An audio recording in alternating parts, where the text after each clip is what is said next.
Amen. Palakpakan nga po natin ang Diyos na mabuti, ang Diyos na mabait, at ang Diyos na hindi nagpapabaya sa atin. Amen? Amen. Kaya naman every Wednesday, excited po tayo. Welcome to our midweek service. It's time to replenish, recharge, di ba po? Kasi mga nalolobat na po tayo in the middle of the week. Pero salamat sapagkat we have the opportunity to recharge in the Word of God. Amen? Amen. So, sa oras po na ito ay magpatuloy po tayo sa pag-aaral. But before we start, let me just give you again some few reminders as always. Number 1 po, ayan please, silence your phone. Paki-silent na rin ang mga sarili mo na. Amen mga kapatid? Amen. And also, don't forget to take down notes, get your pen and your notebook sapagkat magsusulat po tayo. Mahal niyo bang salita ng Diyos? Dapat kinukuha niyo yan. Sabi nga ni David, it is like a jewel, di ba? Na natatagpuan niya kapag nagbabasa siya ng salita. Isang alahas na nagbibigay sa kanya ng pakinabang. Amen? Amen. Also, don't forget to invest and invite. Yan. Tayo po ay may mga gawain. You can bring them every Wednesday, just like our service we did tonight. And also, every Sunday, our Sunday worship service starts at, anong oras po? Alas 8 ng umaga. Very good. So, thank you so much sa mga walang sawa na nagdadala ng kaluluwa para sa Panginoon. Palapakan nyo nga po yung mga sarili. Alright, so handa na po ba tayo? Ay, meron pa pala. Don't forget to watch our online worship service. Sapagkat tayo po ay may service online, dalawa po yan, every Wednesday, 6 p.m. and every Sunday, yun nga po, 8 in the morning. So don't forget to like, share, subscribe, and also, paki-share nyo na rin po yan sa mga mahal nyo sa buhay para mas dumami po ang mapagpaalam ng salita ng Diyos. Amen? Amen. Alright, so handa na po ba tayo mag-aral ng salita ng Diyos? Pinabang yung katabi, handa na ba? Yan sa kaliwa, sa kanan, handa na nga. Sabay-sabay na tayo magdeklara in 3, 2, 1, go! In Jesus, I am super blessed. I am Macario. Say it every day. Amen? Kapag pag sinasabi mo ito'y nagbibigay ng pagpapala in our spirit, soul, and body. So pinagpapala tayo sa buong pagkatao natin dahil kay Kristo. Amen?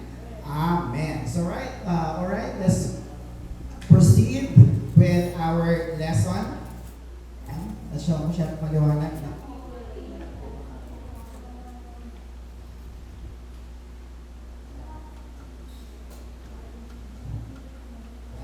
Sound check, please. Sound check. Yan, ang ating pong lesson ay nasa aralin pa rin ng refueling your spiritual joy. What to do when you're running on empty. Pag sinabing empty, anong ibig sabihin po nun? Lobat na, no? Natatabangan ka na, ano pa, you feel broken, you feel dry, at hindi ka na makatakbo. Bakit? Kasi ubus na ang iyong spiritual joy. Wala ka ng gasolina na hinuhugot. Pero buti na lamang po sapagkat nandiyan ang ating Panginoon. Amen po ba? So, ang question natin dyan ay, ito, sagutin mo lang totoo. Are you still happy? Or are you still joyful in serving the Lord? Masaya pa po ba kayo hindi ka sa Diyos?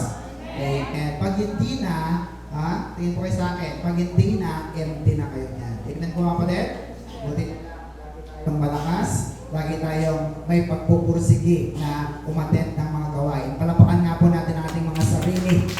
Samantalang iba'y nasa mall, nasa pasyalan, ikaw naman ay narito sa tahanan ng Diyos. Amen? Amen. So, what to do when you're running on empty? May tatlong bagay po dyan. Doon lang tayo sa number 3. Ano po yun?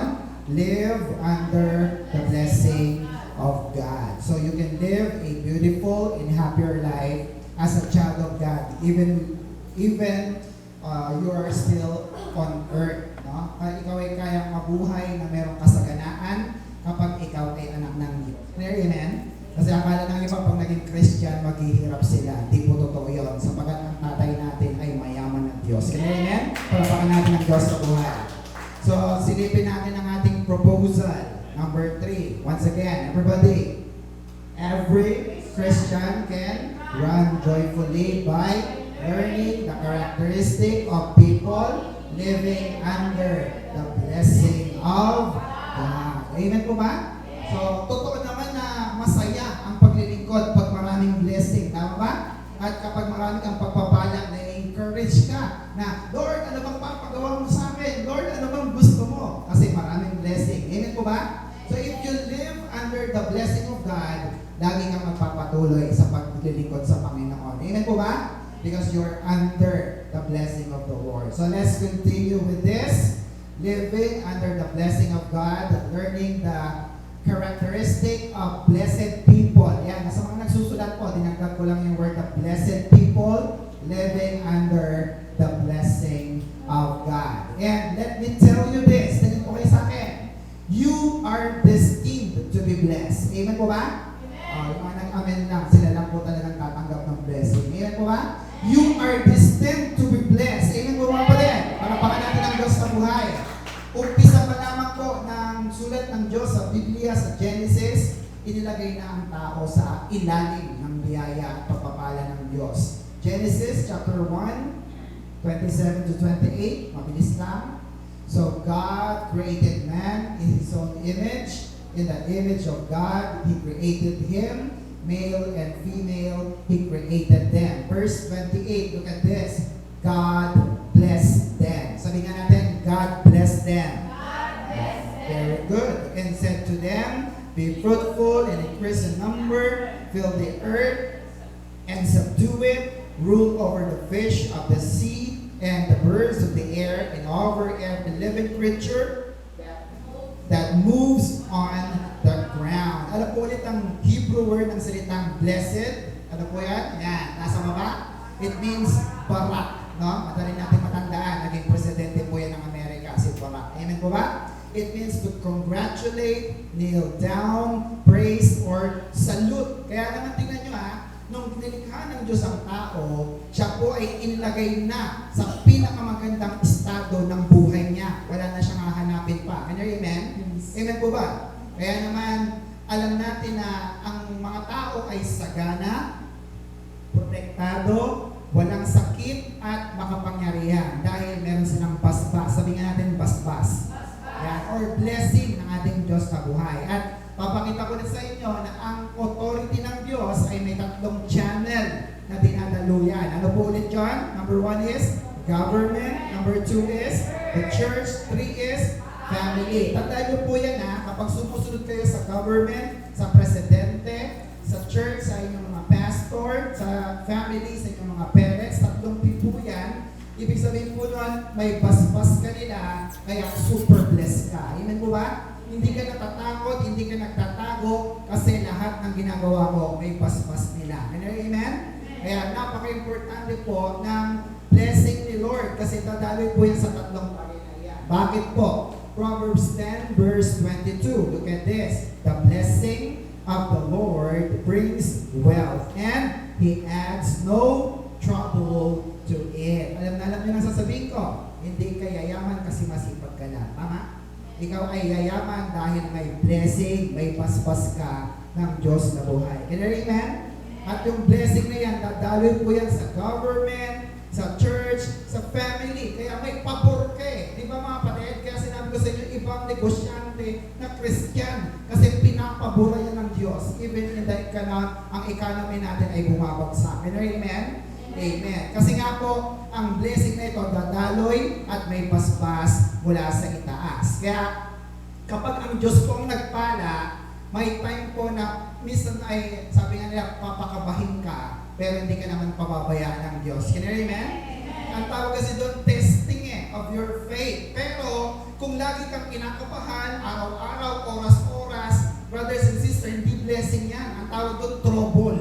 Can you amen? Kasi ang gusto ng Diyos, hindi ka kakabahan, hindi ka mapupunta sa pinakamapangit na sitwasyon. Can you amen? Kaya wag mong kakalimutan ng Diyos na buhay. Shout amen. Palapakan natin ng Diyos. Hallelujah. Our key text is from Psalms 1, 1 to 6. At nakita natin na ang Psalms chapter 1, pinaka-importante, it is all about, ano daw? The blessed man. Ang pinagpalang tao. Gusto niyo bang matutunan yung ugali o karakteristik ng pinagpalang tao? Amen. Basahin ulit natin. Psalms 1 and 2. Blessed is the man who does not walk in the counsel of the wicked, or stand in the way of sinners, or sit in the seat of mockers. 2. But his delight is in the law of the Lord, or God's word, and on his law he meditates ano daw? Day and night. Yan. So nakita natin yung context nito. At ang gusto natin silipin na salita dyan is yung word na blessed. Kanina, barak ang blessing. Ngayon naman, ang blessed in Hebrew, it means ano daw? Esher. Sabihin natin, Esher.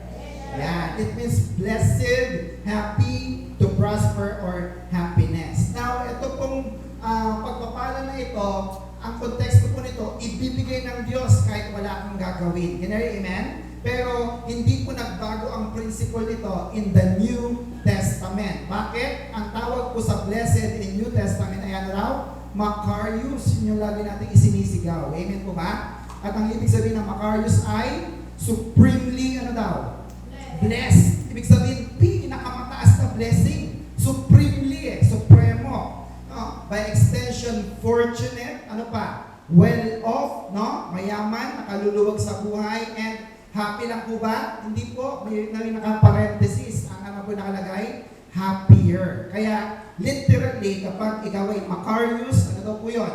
Super blessed and happier than happy. Mapalad ka kasi natutunan mo yan dito sa ating church. Can you amen? Pumalakpak nga po ang lahat ng Makarios. Kaya lang po, hindi natatapos doon na ikaw ay makikinig lang ng salita ng Diyos. Ano po ang gagawin? Obey the Word of God. Luke 11, verse 28, anong sabi? He, Jesus replied, blessed, Makarios, rather, are those, sino po, who hear the Word of God, and ano daw? Obey it. Hallelujah. So, alam na natin, huwag ka lang magsisimba, huwag ka lang sulat ng sulat, huwag ka lang attend ng attend, o nakikinig, anong gagawin? Gawin mo, i-apply mo ang salita ng Diyos, and you will become super blessed in Christ. Can I amen? Kaya naman, walang duda. Ano pong sabi? Everybody, next. Walang duda, kalooban ng Diyos na ikaw ay sumagana. You are destined to be blessed kasi anak ka ng Diyos. Pumalakpak nga po ang naniniwala na pinagpala sila ng Diyos. Amen po ba mga kapatid? Amen. Meron ako hindi nabanggit kanina doon, no? You are destined to be blessed, pero blessing comes in many forms. Tama po mga kapatid? Amen po ba? Kasi ang akala ng iba, pag sinabing blessed, pera. Hindi po. Blessing comes in many forms. God can bless you materially, God can bless you spiritually, kaya hindi ka nauubusan. Amen po mga kapatid? In your spirit, in your soul, in your body. No? Ano mo yung marami kang ng pera, hindi ka naman masaya. Yung soul mo ay pulubi. Can you hear? Amen? Kaya dapat in your spirit, soul, and body, pinagpapala ng Diyos. Kaya walang duda, kalooban ng Diyos na ikaw ay sumagana sa iyong buong pagkatao. In your spirit, soul, and body. Shout amen! Amen. Alam mo yung pinakamagandang blessing dyan? Spiritual blessing. Amen po ba? Kasi kahit walang laman yung wallet mo, nakakangiti ka. O, ang tawag naman nila sa atin na medyo may ganito, pero hindi nila alam ang nagpapasaya sa atin ay ang nakaabang sa atin sa langit. Ang masayang buhay, mayaman na buhay, at buhay na walang hanggan, na wala sila. Amen? Sige, palapakan natin ng Diyos na buhay. Alright, so na-over-excite lang ako doon. So let's move on with the characteristic of people living under the blessing of God. This blessed people living under the blessing of God. Number 1 is, everybody, separated from the world. Pag sinabing separated, ay hiwalay ka na sa mundo. Hindi na ikaw si Madonna. Kilala mo si Madonna? Material girl. So, puro material na bagay. Hindi na po tayo ganon. Amen? Pag ganyan ka, check po yan. Number 2, ano po yan? Saturated with the Word. Ibig sabihin ng saturated ay babad. Ikaw ba'y babad sa salita ng Diyos? Amen. Psalms 1 verse 2. Tingnan niyo po. But his delight is in the law of the Lord, God's word, and on his law, he meditates ano daw? Day and night. Ang Hebrew word ng salitang delight, kaya ano po? Kefetz. Sabi nga natin, K-FETS. Yeah, it means concretely a valuable thing, something desired in mind, literally a pleasure and enjoyment. No? Sa Tagalog, ito yung kinagigiliwan mo, inaasam mo, at pinapangarap mo, yung gustong-gusto mo talaga. Ano bang gustong-gusto mo? Pagkain o salita ng Diyos? So, kayo pong mamimili dyan. Amen po ba? Ang pinaka dapat maintindihan natin at ma-enjoy natin ay yung itong salita na to. Pakitindog po. His delight is ano po? In God's Word. Amen po ba? Sana ang ating ikinasisiya, ang ating kina-excite ay walang iba kundi ang salita ng Diyos. Nabubusog po ba kayo ng salita ng Diyos? Amen. So the question is this. Again, do you enjoy and value the Word of God? Amen po ba? Na-enjoy niyo po bang salita ng Diyos? May sabi na ba, tagal naman itong malit na to. Kayo po ba ay bina-value ninyo ang salita ng Diyos? Mahalaga po ba ito sa inyo? Kaya pala narito kayo, palapakan naman natin ang Diyos na buhay. Amen po ba? If you value the Word of God, na i-share mo pa nga ito sa ibang tao. Amen? We call that K-FETS. No? Dinidesire mo kasi. Kaya nga po, kapag ikaw ay busog ng salita ng Diyos, di ba ang busog, hindi na pinipigil ng dumighay. Titighayan ng pusa. Amen po ba? Pag busog ka ng salita ng Diyos, hindi na tinatanong sa'yo kung saan ka ba nag-church, ikaw ang nagsasabi, Hoy, alam mo ba nag-church ako doon, sasama ko ba? Are you with me mga pare? Kasi busog ka na ng salita ng Diyos. Dapat walang hadlang. Sabi sa katabi, dapat walang hadlang. Di ba, binigay ko na sa inyo yung kwento last week, yung unang lola, ano ang hadlang sa kanya, ba't di siya nakaka-attend? Sabi ng lola, Pastor, pag-pray mo nga na mawala yung hadlang para maka-attend ako. Sabi ng pastor, sige, pag-pray natin, kunin ni Lord mga apo mo. Ay, hindi na, Pastor! Sasama ko na yung mga apo ko. Yan, kahit hindi pa linggo, mag-church na kami. Amen po ba?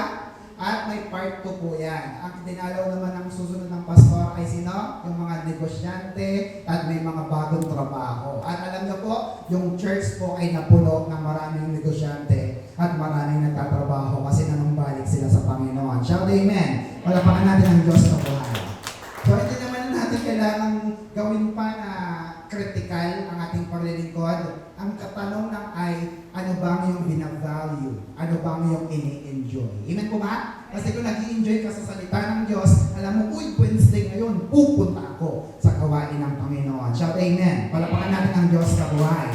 Are you with me mga kapatid? Amen. So, next po, meditate ang ating po unang pagtutunan ng pansin. Psalms 1 verse 2, But his delight is in the law of the Lord, or God's word, and on his law daw, he meditates day and night. Hallelujah. Sabi niya natin, meditate.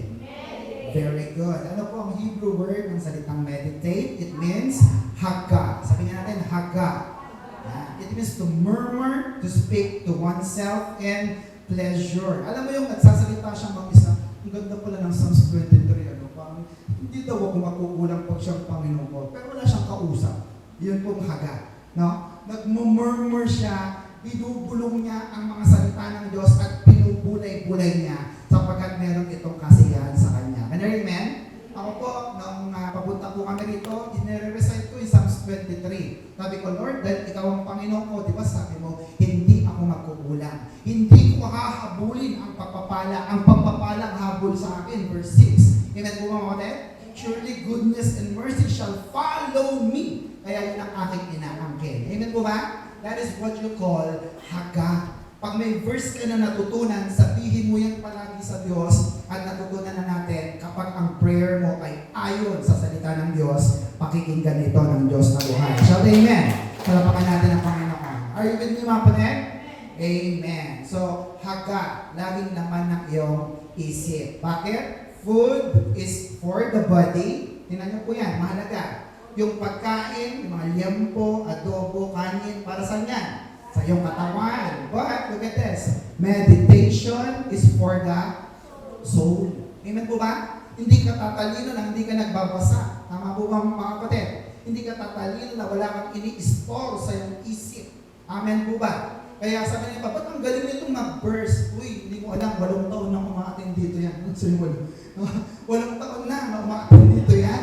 Brothers and sisters, are you with me? At lagi nagsusulat yan kasi very good student of the word siya. Palapakan natin ang Diyos na buhay. Are you with me, mga kapatid? Sabi ng iba, ay ako nga 10 years na, wala pa ako alam na verse eh. Hindi kasi siya nagsusulat. Can I hear amen? Amen. Alright, next. Sabi rito, more than 50% po makakalimutan natin habang tayo po'y nakikinig, and within an hour, you will forget 80% of what you have. 80% naman po ay makakalimutan nyo by the end of the day. So, kailangan mahalaga po nagsusulat tayo ng salita ng Diyos. Do you believe that? Amen. Di ba, sino ba yung mga nagsusulat talaga? Honestly, tas nga kamay, pagpalain kayo ng Panginoon. Di ba? Lagi mong binabasa, binubuklat, kaya hindi mo ito nakakalimutan. Baka nga wala na si Pastor, lahat ng mga turo ni Pastor nasa sa inyo pa rin kasi nagsulat kayo ng salita ng Diyos. Amen? Amen. Sige, palapakan natin ng Diyos. Hallelujah! Therefore, next, saturate your mind with God's Word. Sabi nga natin, saturate. Yan. Ano pong ilalagay mo na marami sa iyong isip? Salita ng Diyos. Bakit? Ito po yung sobra na hindi ka malulugi at hindi ka mananawa. Amen po ba? Kasi yung salita ng Diyos, nababurn lagi yan ng kasalanan. Tama po mga kapatid? Bakit? Kasi ang tao, kapag lagi po yan nasa mundo, madaling makalimot sa salita ng Diyos. Tama mga kapatid?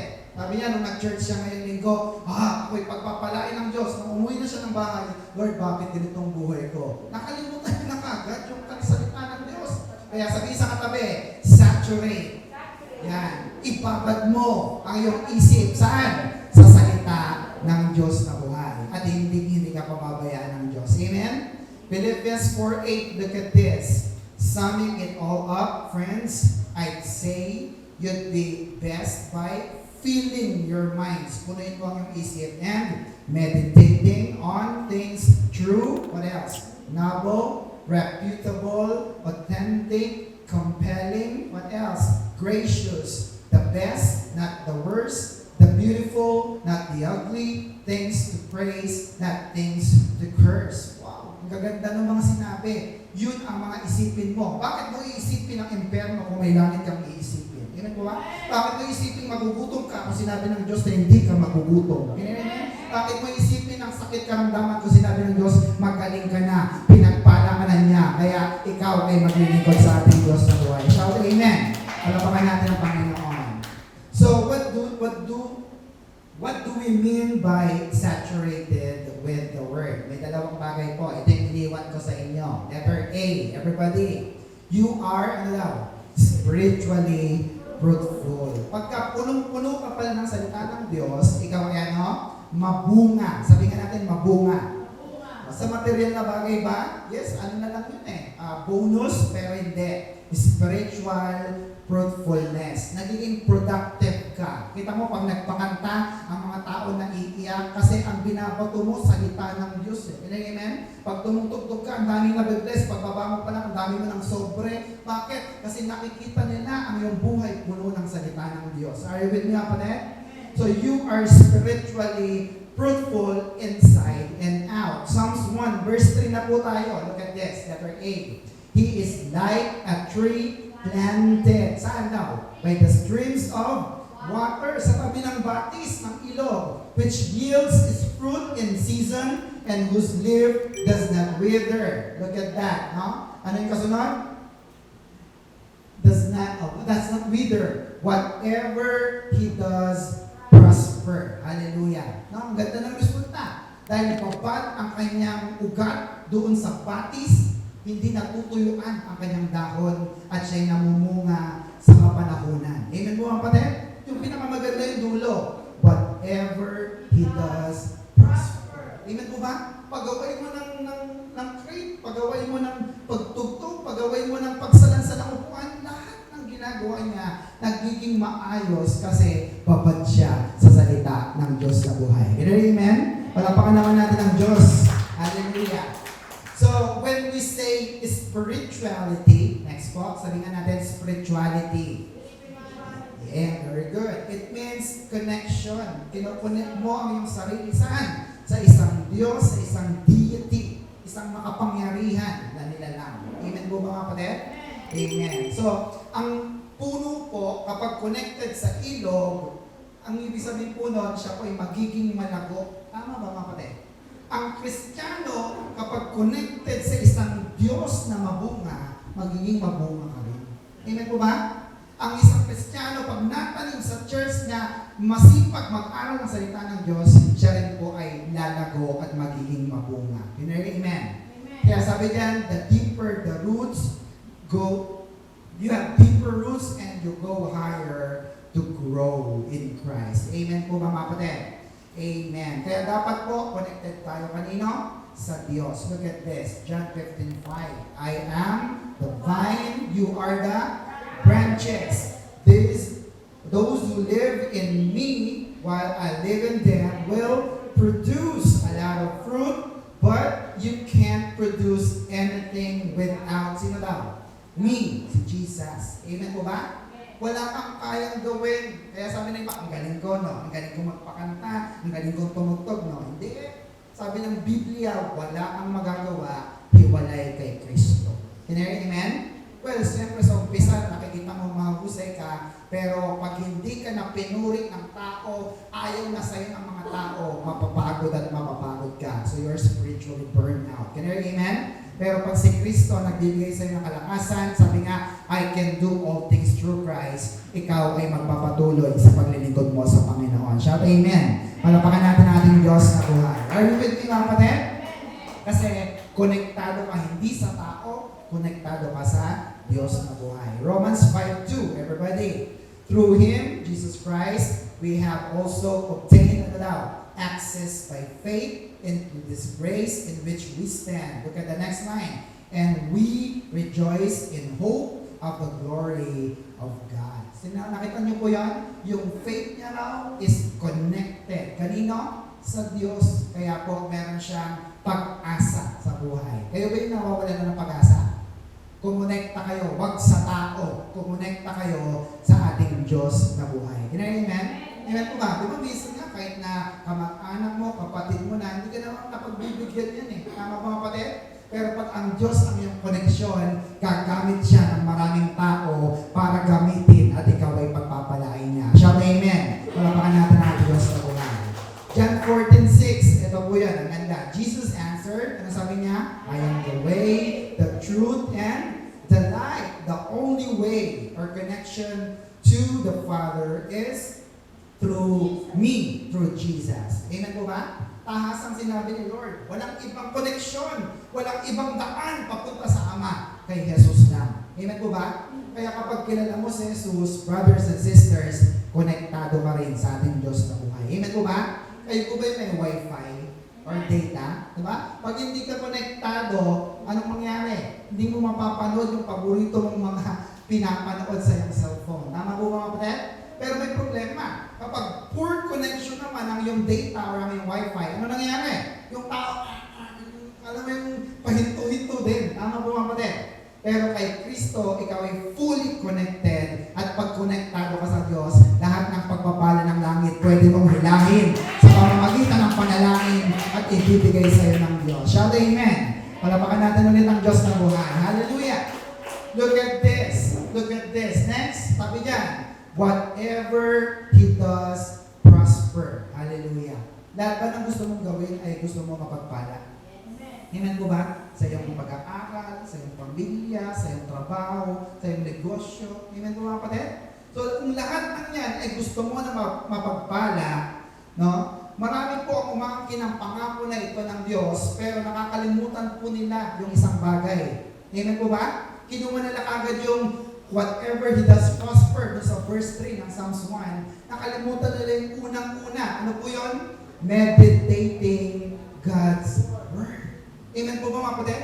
Pruin mo ngayon kung hindi mo alam ang salita ng Diyos. Sabi mo, Lord, bigyan mo ng trilyon, ng milyon. Ibinagsak ng Diyos ang milyon na trilyon. Sabi mo, saan ko gagamitin to? Di ba kaya may tinatawag tayong one-day millionaire? Tama po ba? Kasi ngayon, milyonaryo, bukas, maghihirap na naman. Kasi walang biyaya at wisdom na nagmumula sa Diyos. Can I amen? Hiwalay sa Diyos, wala tayong magagawa. Tama po ba, mga kapatid? And even na mayaman ka na, iingatan ka ng Diyos sa mga manggagkancho, mga manluloko at magnanakaw. Tama po, mga kapatid? Yung iba kasi kahit na yumaman na, pinagkikidnap naman yung mga anak, ransom, o dinaubos din ng pera. At dahil laklak ng kung anong iniinom, mga bisyo na ginagawa, nagka-cancer, ay milyon din ang ginastos. Nandiyan po yung mga kapatid. Pero kung ikaw ay anak ng Diyos, aayusin niya ang iyong buhay at pasasaganayin pa niya lalo ang iyong buhay. Shout amen. Palapakan natin ang Panginoon. Kasi konektado ka sa ilog eh. Ito yung Panginoong Diyos natin. Amen po ba? Amen. Look at this. I am fully convinced. Proverbs chapter 10 verse 22. Paborito ko. It is the Lord's blessing that makes you wealthy. Hard work can make you no richer. Brothers and sisters, sige, masipag ka, pero kung walang blessing ni Lord, baliwala ang iyong kasipagan. Amen po ba, mga kapatid? Yan ang kaisipan ng Christian. Pero pag hindi ka Christian, hindi ka papayag. Masipag ako eh. Kita mo nga, yumaman ako, masipag ako eh. Kahit wala si Lord. Brothers and sisters, ang iyong kasipagan ay nauubos din. Amen po ba? Pero ang blessing ni Lord, kailanman hindi nawawala. Kaya yun ang tunay na pagpapala. Amen. Kapakan natin ang Diyos sa buhay. Jeremiah 2 verse 13, ganito po ang nangyari. Pag-iwalay ka sa Diyos. My people have committed two sins. Ano po yung kasalanan na yon? They have forsaken me. Yumaman, nawala. The spring of living water and have, ano daw? Dug their own cisterns. Broken cisterns that cannot hold water. Pag sinabi kong cistern, mga balon, no? Ang mga balon nila ay natutuyuan at ang mga balon nila ay laging nalulugi, abonado pa sila kasi sabi nila, nakalimutan, they have forsaken, iniwan nila ang Diyos. Can I hear amen? Amen po ba? At ang kasabihan po na ang sweldo mo parang tuloy. Ano po bang ibig sabihin nun? Minsan, kung hindi sakto, zero. Kasi walang natitira sa'yo. Amen po ba? Sabi niya, broken cistern. Akala mo marami kang naiipon pero butas pala na banga, butas na bulsa ang iyong pinaglalagyan. Bakit? You have forsaken the Lord. Amen po ba? At pinaalala ng Diyos yan sa mga anak ng Diyos gaya ng mga Israelita. Kaya ang sabi ng Diyos, next, don't forget God. Sabi nga natin, don't forget God. Amen po ba mga kapatid? Nabasa nyo na po ba yung Deuteronomy 8? Kayo na lamang po ang magbasa ron. Amen po ba mga kapatid? Amen. Baka pag nabusog kayo at nagkabahay at dumami ang iyong alagang hayop at dumami ang iyong pera, baka makalimutan niyo ang Diyos. Huwag naman sana. Sabi sa katabi, huwag naman sana. Kapag komportable na ang iyong buhay, baka naman makalimot kayo sa Diyos. Huwag naman sana. Amen? Amen po ba? Kapag iniligtas ka ng Diyos sa panganib, no? Kapag kayo lubog ka na sa utang at inihamon ka ng Diyos, sana naman, huwag mong kalimutan ang Diyos sa panahon na ikaw ay umaangat sa buhay. Amen? Amen po ba? Bakit? Deuteronomy 8:17. Look at this. You might say to yourself, itong nagyabang na tao, I am rich because of my own power and strength. 18. But remember the Lord your God. It is He who gives you the power to become rich. Amen? Siya nagbigay ng kapangyarihan sa iyo na yumaman. Keeping the agreement He promised to you, to your ancestors, as it is today. Amen po ba? Amen po ba mga kapatid? Ang iyong lakas, ang iyong buhay, ang iyong kabuhayan, lahat yan galing sa Diyos. Kaya sabihin sa katabi, tandaan mo. Sige, sabihin sa katabi, tandaan mo, huwag mong kalimutan ang Diyos. Amen po mga kapatid? Palapakan natin ating Diyos sa buhay. Hallelujah! Are you still with me mga kapatid? So, anong gagawin natin? Next, grow within. Sabi nga natin, grow within. It means grow spiritually. Tama po ba? Amen po ba? Sabi ng research, in general, ang mga tao po na spiritual ay may mga positibong pananaw sa buhay. Tama ba? Totoo po ba yun? Ngayon naging Christian ka na, di ba? Nagiging magandang pananaw mo sa buhay. Tama po ba mga kapatid? Amen. Hallelujah. At Sa mga sakit naman po, kesa po ang mga ibang tao ay mag-focus sa kanyang sakit karamdaman, nagpo-focus sila sa salita ng Diyos. Amen po ba? Dalawa ang laging magandang report, pangit na report. Ang report ng doktor, sabi niya, mamamatay ka na next week. At ang isang magandang report naman, sabi ng Biblia, hindi ka mamamatay kasi may buhay na wala hanggan ka. Amen po kapatid? Sige, palapakan natin ang Diyos sa buhay. Parehas na totoo po yun. Pero ano ang iyong paniniwalaan? Pag mayaman sa salita ng Diyos ang iyong buhay, ang iyong kaisipan, ang pipiliin mo ay ang salita at pangako ng Diyos na buhay. Hindi ka mamamatay, hindi ka magugutom sapagat ikaw ay anak ng Diyos. Shout amen. Palapakan natin ng Diyos na buhay. Are you still with me, mga kapatid? Amen. Ngayon, kung ikaw ay nasa church na, 8 taon na tayo, leader ka. Sabi nga sa katabi, leader ka. Amen. At kung ikaw ay leader, dapat ganito ang iyong attitude. Next po, sabi ni John Maxwell, grow a leader, grow the organization. Amen po ba? Ang isang samahan po ay hindi lalago na lampas sa kaalaman ng kanyang leader. Amen po ba? Kaya pala nagiging malago ang gawain na yan, kaya pala nagiging malago ang kumpanya na yan, kaya pala nagiging malago ang grupo na yan, kasi mataba ang isip ng isang leader na nandoon. Can you hear amen? Amen po mga kapatid. At pero syempre nga, sabi niya, you cannot do anything apart from God. Hindi dahil marunong ka, kaya lumalago ang gawain na yan. Binibigyan ka ng Diyos ng wisdom mula sa kanyang salita, kaya napapaangat mo ano man ang ibigay sa iyo ng organisasyon. Shout amen. Palapakan natin ang ating Diyos sa buhay. So ang tanong na lang ay, are you consistent with the Word of God? Consistent po ba kayo? Mag-journal ngayon, next month na kasunod. Kaya pagbabasa ngayon, sisimulan ko sa Matthew, Lord ang kasunod na Revelation, hanggang na lang pasan. Hanggang po kayo mga kapatid. You should be consistent in growing your spiritual life. Amen po mga kapatid. Amen. Philippians 4:12, I know what it is to be in need, and I know what it is to have plenty. I, si Paul, have learned the secret of being content in any and every situation, whether well-fed or hungry, whether living in plenty or in want. So the question is this. Next po. Are you contented? Hello? Kontento ka na po ba sa iyong buhay? Are you satisfied with your life? Hello? Kasi yung mga taong hindi makontento, sila yung laging nai-stress sa buhay. Tama po mga kapatid? Mga balisa. Amen. Amen? Pero yung mga anak ng Diyos na contented, meron, wala, praise the Lord, maglilingkod pa rin ako sa ating Panginoon. Shout amen. Amen po mga kapatid? Amen. Ako po, meron o wala, okay lang ako. Amen po mga kapatid? Kasi kung ako yung mapaghangad, wala ako dito. Yun pong totoong usap natin yan. Amen mga kapatid? There is a story, naipakita ko na po sa inyo. May isang hari po na malapit ng mamatay at para subukin ang kanyang kapalit na hari, inutusan niya kanyang mga anak na humanap at kung sino ang makapagdala ng tao na kontento na siya ang susunod na magiging hari. So, in short, lumibot ang mga prinsipe, naganap po sila at bumalik ang isa sa kanila.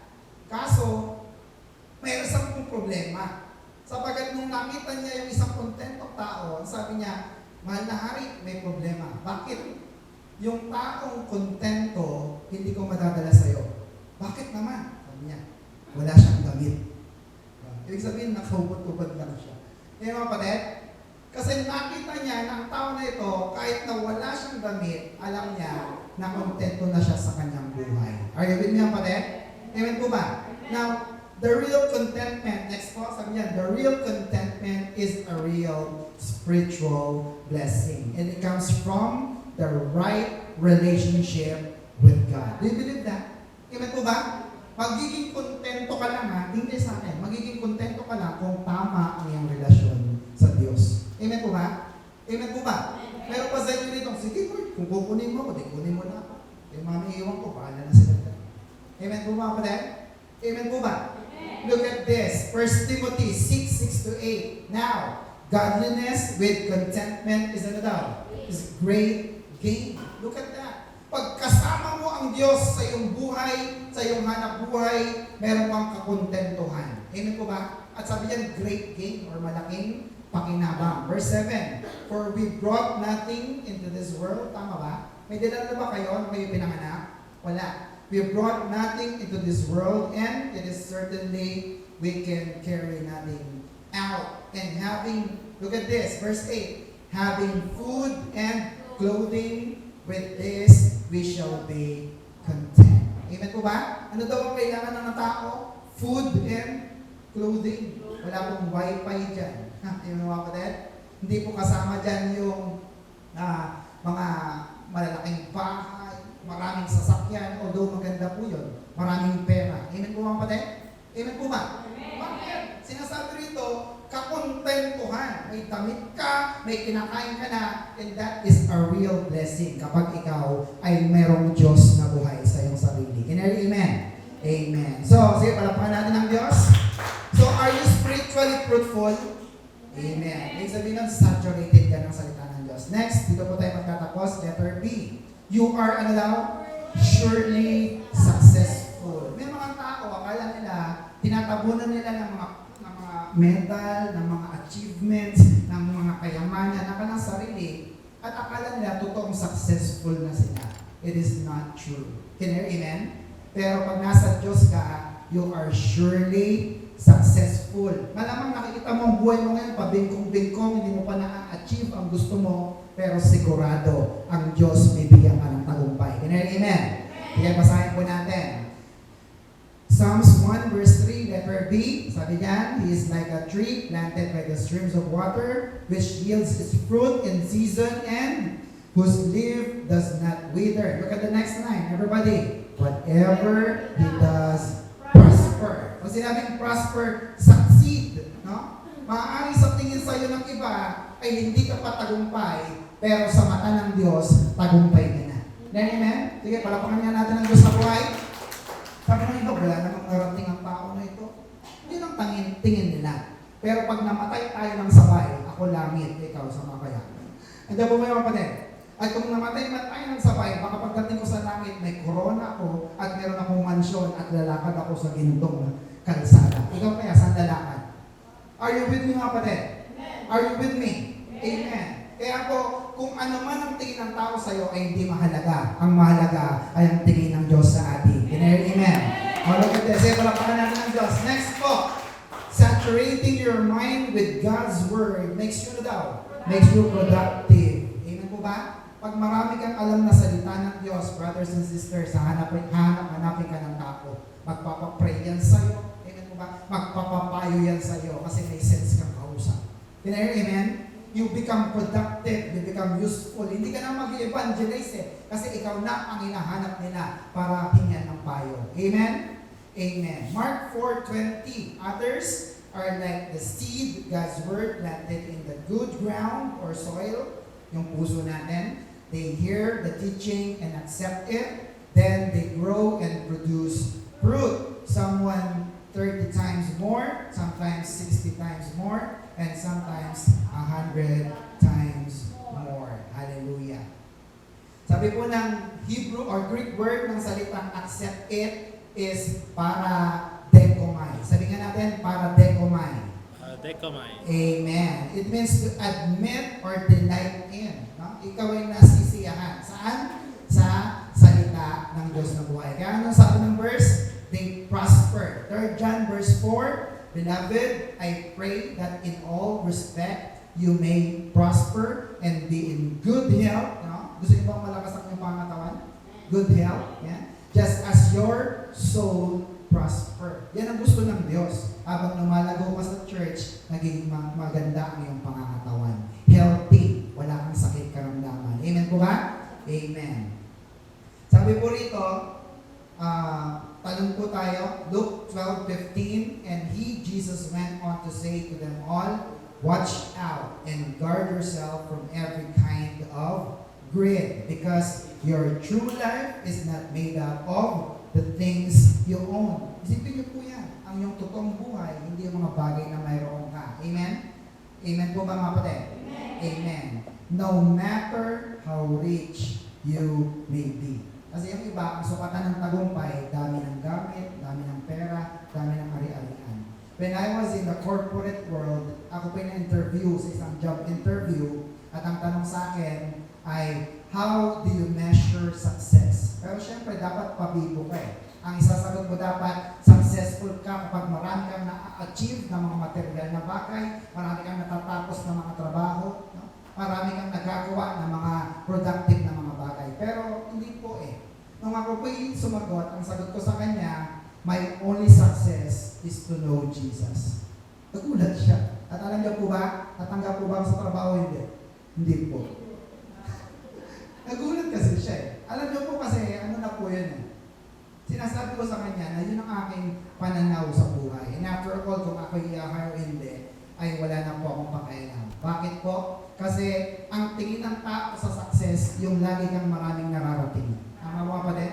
Pero kung anak ka na ng Diyos, isa na lamang ang gusto mo, ang maglingkod, ng maglingkod, ng maglingkod sa ating Diyos na buhay. Amen? Sabi ng iba, napaka-corny naman itong pastor na to. Well, brothers and sisters, I will tell you once again, kung ako po ay corny, wala po ako sa inyong harapan. Amen?